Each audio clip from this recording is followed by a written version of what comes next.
So chapter 6 was all about the indoctrination of women's studies courses.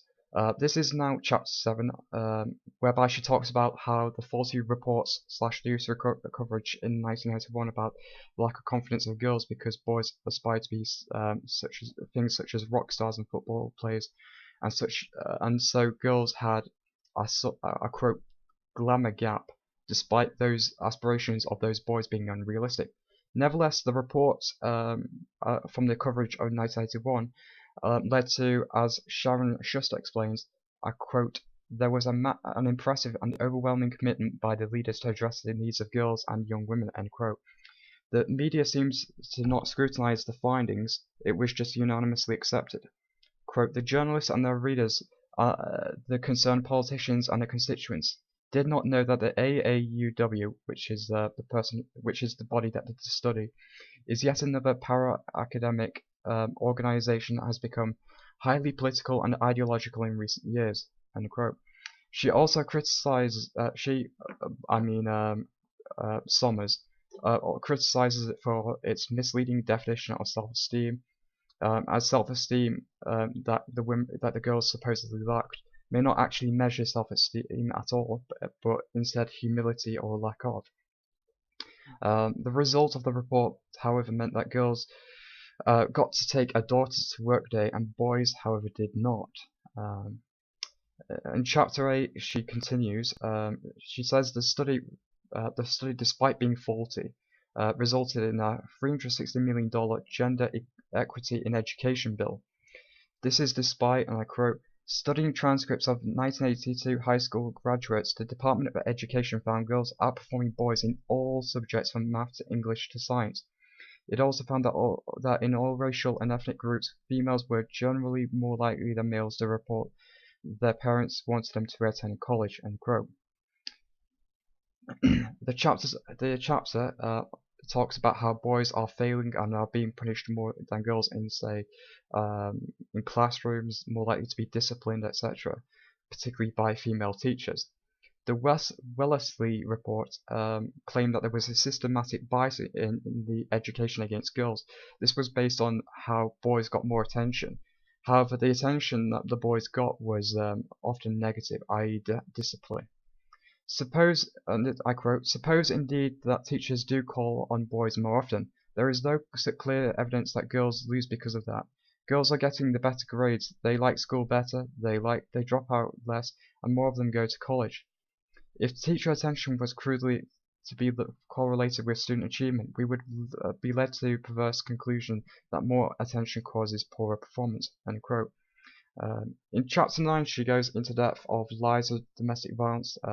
She touched on this in the introduction, but she says, for a long time, Gels and Strauss, who studied domestic violence, by the way, were highly regarded as feminist activists for the pioneer work they had done in this once neglected area.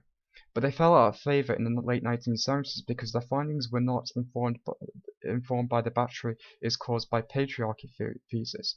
The fact that they were men was also held against them. Gels and Strauss do find high levels of violence in many American families, but in both of the national service they found that women were just as likely to engage in it as men. Of course, there is still the debate on how severe the domestic violence is, but it is still 50-50, more or less. Somers brings up how lesbians have a similar rate, if not higher, rate of domestic violence. And I quote, columnists and journalists writing about domestic violence were quick to pick up on an anecdote of the phrase rule of thumb, which is supposedly derived from the ancient right of a husband to discipline his wife with a rod no thicker than his thumb. This was in Time magazine in 1983. A husband's right to beat his wife is included in Blackstone's 1768 codification of common law. Husbands had the right to physically chastise an errant wife so long as the stick was no bigger than his thumb. The so-called rule of thumb, as the Washington Post labeled it. Violence against women does not have to be the rule of thumb. An idiom from an old English law that said a man could beat his wife if the stick was no thicker than his thumb. That's according to the Atlanta Constitution of 1993. However, she says this: the rule of thumb, however, turns out to be an excellent example of what may be called feminist fiction. It is not to be found in William Blackstone's treatise on English common law. On the contrary, British law since the 1700s and our American laws predating the Revolution prohibit wife-beating, though there have been periods and places in which the prohibition was only indifferently enforced. She doesn't go into it, but there was also, what's the word? Vigilante justice, anyway. Just something to put in. For chapter 10 rather, she says this: the Justice Department says that 8% of all American women will be victims of rape or attempted rape in their lifetime. The radical feminist legal scholar Catherine McKinnon, however, claims that by conservative definition, rape happens to almost half of all women at least once in their lives. And Somers disputes this. She brings up Mary Koss's 1 in 4 stat of rape of colleges, which includes things like alcohol related sex. However, only 1 in 4, she claims, of this 1 in 4 saw it as rape. Another half saw it as a miscommunication. The rest said they did not care or did not feel victimized. The litigation from the bill, and this is a quote from her, the litigation from that the bill invites gladdens the hearts of gender feminists.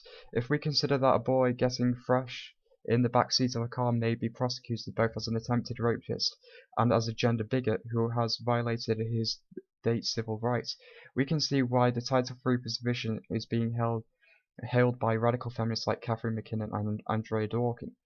Dworkin was surprised and delighted that the support the bill was getting, candidly observed that the senators, quote, don't understand the meaning of the legislation they pass, end quote, which wouldn't surprise me. I think this is referring to the Violence Against Women Act. By distinguishing between acts of random violence and acts against women, Somers says, the sponsors of the Violence Against Women Act believe that they are showing sensitivity to feminist concerns. In fact, they may be doing social harm by accepting a diverse, gender-specific approach to a problem that is not caused by gender bias, misogyny, or, quote, patriarchy, an attempt that can obscure real and urgent problems such as lesbian battering or male-on-male sexual violence. I completely agree. In chapter 11, she talks about the so-called backlash that is in the media, and she says that feminists have utilized Foucault as a justification, as they have which basically what she means by this is that because feminists have gained legal equity, they now need to manufacture a problem, which is society. And I quote, by applying Foucault, they insist that male power remains all-pervasive, only now it has become interiorized and therefore even more efficient. Force is no longer necessary.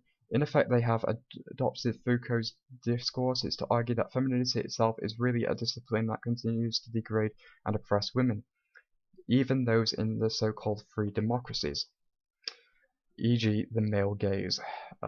So, for instance, when feminists complain about, say, magazines which criticize women's appearance, even though they are being bought by women themselves, they would not look at that from a biological point of view. That women naturally scrutinize each other. They would blame that on patriarchy. Other examples of backlash are cited as exaggerating, say, Down syndrome risk of older women.